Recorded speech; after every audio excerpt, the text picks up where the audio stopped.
How to enable dark mode on Snapchat. Hey everyone, welcome back to the channel.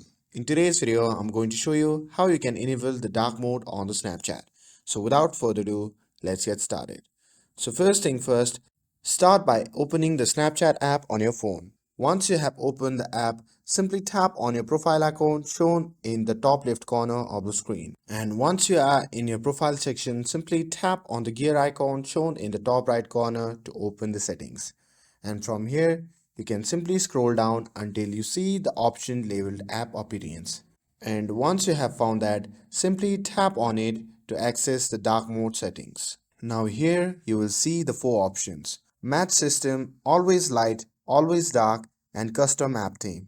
Now to enable dark mode, simply tap on Always Dark, and after tapping that, a pop-up menu will appear. From there, simply tap on Restart Now, and after that, the Snapchat will switch to the dark mode. And that's all there is to it. Now you know how you can enable the dark mode on the Snapchat. With this, if you found this video helpful, then don't forget to like, share and subscribe to get updated for more videos. Thanks for watching, and I'll see you in the next video.